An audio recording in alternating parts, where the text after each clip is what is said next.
Section 13 of Nuggets of New Thought. Nuggets of the New Thought by William Walker Atkinson. The Solitude of the Soul. Lorado Taft's group. Description. Each stands alone. Each is in touch with every other. Soul communion in silence. Silence is the sanctuary of the soul. The oneness of life and its apparent separateness. The message. In one of the rooms of the Art Institute in Chicago stands a remarkable group by Lorado Taft, the sculptor, entitled The Solitude of the Soul. The average visitor stops a moment and passes on, commenting on the beauty of the figures composing this group. A few hurry past, afraid to look at the figures, for they are nude, as naked as the human soul before the gaze of its creator. Some people are afraid of things not hidden by draperies. Even the naked truth shocks them. But the man or woman who thinks and understands stops long before this group, conscious that it tells the tale of a mighty truth. Around a large rock stand 4 human figures, 2 men and 2 women. They are so placed that but one figure is in full sight from any given point of view, although the connection between any figure and the 2 on each side of it may be seen. It is necessary to walk completely around the group to see the idea of the sculptor, to read the story that he has written into the marble. Each figure has an individuality. Each stands alone. And yet, each is in touch with the one behind and the one before. Each one is connected with all, yet each one stands alone. One figure extends a hand to her brother just ahead of her, and on her shoulder rests the tired head of the brother following her.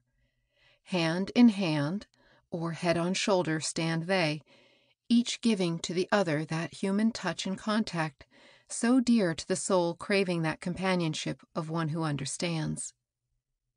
Each face shows sorrow, pain, and longing, that longing for that complete union of soul with soul, that longing that earth life cannot satisfy. And each feels and knows that the other has the same longing, and each gives to the other that comforting touch that says, I know, I know. Each face shows a great human love mingled with its pain.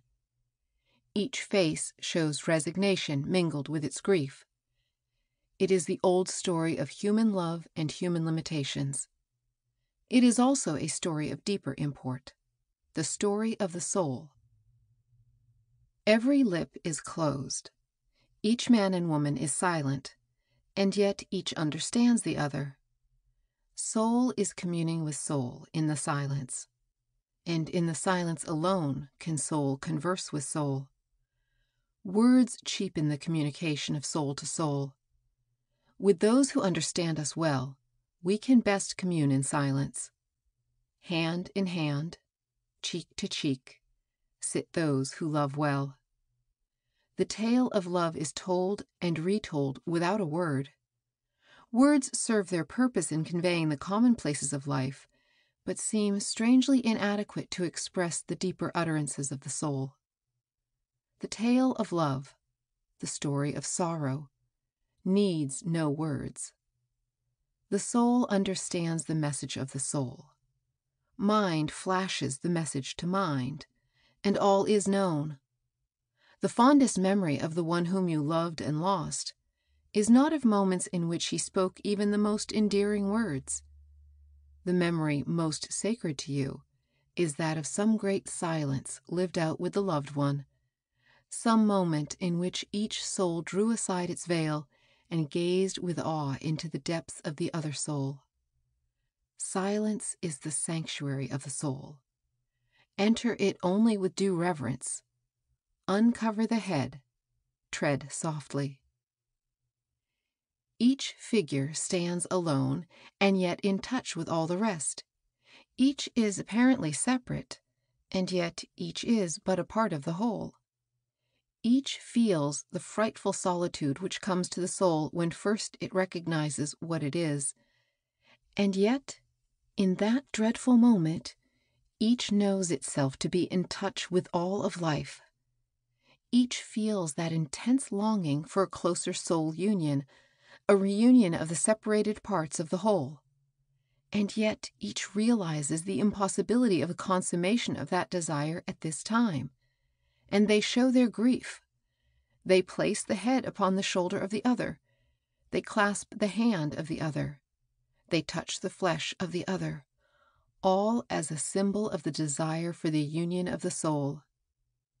This group is a symbol of the oneness of life and its apparent separateness, a picture of the in-touchness of each part of the whole with every other part, a story of the pain of the soul in its awful solitude, of its impotent striving for at-one-ment, a representation of the communion of soul with soul in the silence, a tale of the comfort and joy in the presence of another human form, a message of the brotherhood of man. All this and more is in this group. I wonder if the sculptor saw it all, or whether he chiseled better than he knew. Sometimes the divine in man causes him to write better, paint better, cut better than he realizes. Others see much more in his essays, stories, poems, paintings, statuary, than the maker knew was there. And the man himself, after years have passed, again views his work and wonders at the new story he reads there. He feels dazed at having portrayed truths of which he dreamt not while he worked. There are within us unexplored depths, of the existence of which we do not dream, and from these depths, now and then, rise into our consciousness beautiful thoughts, beautiful images, which we reproduce on paper, canvas, marble. We do not understand these things, and we join with others in the feeling of wonder inspired by the sight of the reproduction of that which came from the depths of our mental being. And some, who have grown closer to the real self within them, see beauties in our work to which we are blind. Not until the scales fall from our eyes do we realize the full meaning of our work. Some call this inspiration, but those who have pierced the veil know that it is inspiration from within, not from without. It is the voice of the divine spark within man, whispering to the consciousness which is struggling to know better that higher self. A whisper of encouragement and good cheer, a portent of the future, a glimpse of the distant light, a bestowal of a few crumbs from the table of the Spirit. I know not, I say, whether Lorado Taft knew what he chiseled. I know not whether he is a man of deep spiritual insight. But this I do know, that this group, the solitude of the soul, is the work of the Spirit within this man, and his work carries a deep spiritual message to those who are ready to receive it.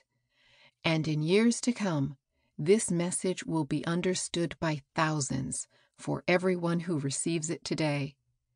This work shall live long after its maker has forsaken the earthly body that he now uses as an instrument.